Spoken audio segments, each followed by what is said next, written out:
It's in 38-200, which is basically the same thing as 38 Smith & Wesson, but with the 200 grain bullet. That's the same bullet used by the Enfield No. 2 revolvers. So early in the war, when we were sending out Lend-Lease guns, this was supposed to supplement the British Army in their handguns, because they just didn't have the materials on hand, so they would buy from American companies such as Colt.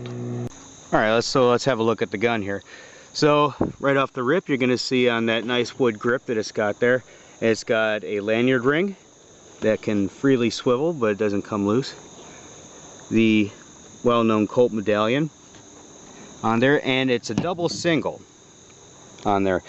So, and you'll see the Colt hammer tooth on there. This is before they started doing transfer bars, so it's still got that on there. And then the pullback cylinder release, as Colt is also known for. Smith & Wesson, as a lot of people know, they actually have the push forward to release the cylinder. Colt is known for having theirs pull back. So the trigger is nice and smooth on the double action, a nice crisp single action trigger, breaks like glass, very smooth shooter, very handy. This thing's probably at most 3.5 pounds. I don't know, I didn't weigh it, but it's very light, very handy, and easy in the hand, and it points just as well. You can see it's just got the notch rear sight like most Colts, and then it's got the raised front sight that's fixed on the barrel. The sights are always fixed on these old style Colts. Alright, so let's go ahead and shoot her. Nice thing about these roll-out cylinders is when you bring them out, you can use speed loaders to automatically just put the cartridges in. I don't have one, so I'm just going to individually load it, but just like any other revolver, you just set them into the chambers just like that, and it'll pop right back into the gun. And like most swing out revolvers, you just hit the cylinder release on the side, it'll swing out, and then you just hit this little rod up here and it'll spit all the shells out for you. That way you just load them right back in.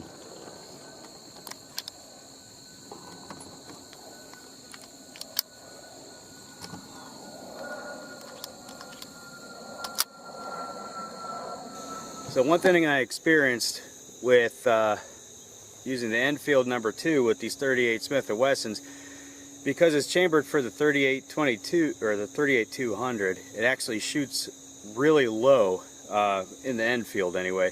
So let's see how the Colt does it.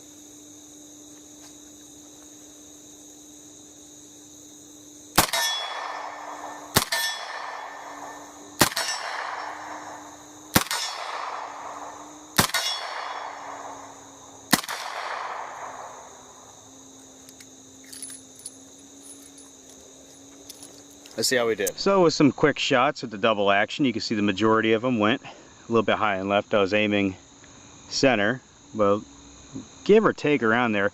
Let's try some more aim.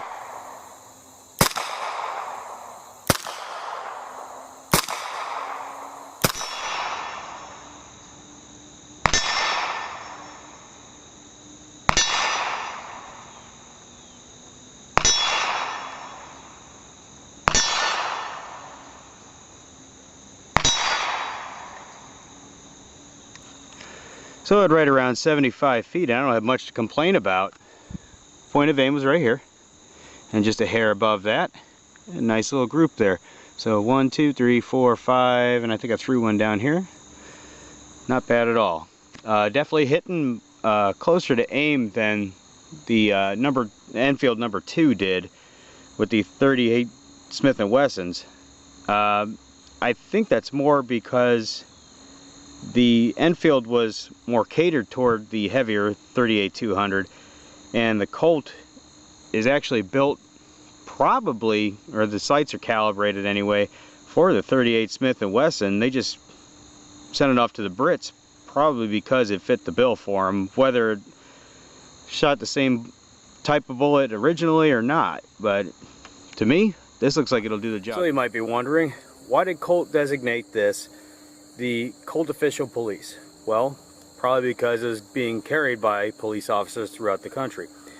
So typically at the time, police officers were carrying compact small pistols like this. They've been carrying them since the old Colt pocket pistols, 1841 I believe it was, the little Colt pocket models. Anyway, they preferred a small, light carry model that you could carry all day, and as they were typically on foot at the time, they weren't driving around in patrol vehicles. They'd have walking beats and all that. They would have a small revolver such as this, typically a .38. So the .38 Special, which was very popular at the time, was actually born back in the 1850s. Started with the .36 caliber 1851 Colt, which was a .36 caliber, which actually bumped to .37, which is right around where these .38s are. Like the .357 is actually like a .347 or something like that. I'd have to look at the specs. Anyway, that's not important. Well, kind of, but not really.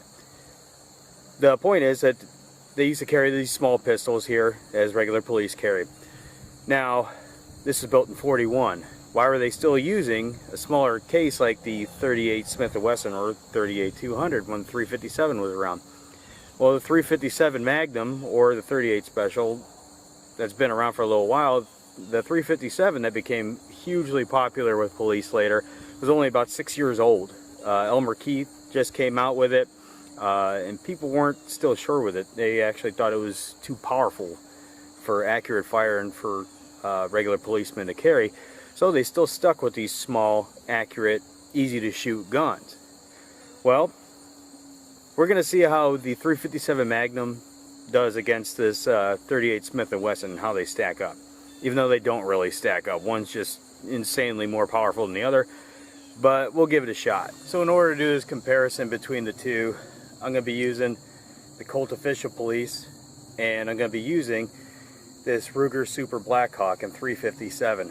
Obviously they're not the same guns. One's got a longer barrel than the other one, but we're going to get the simple point across is the major power difference between the two. And in case you were wondering, here's the size comparison between the cartridges themselves, between the .357 Magnum and the little .38 Smith & Wesson. So first I'm going to put two from the .38 Smith & Wesson or .38 200 Colt Police on there, on that swinger.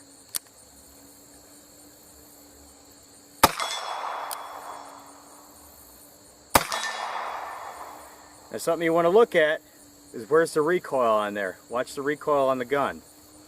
Next is the .357.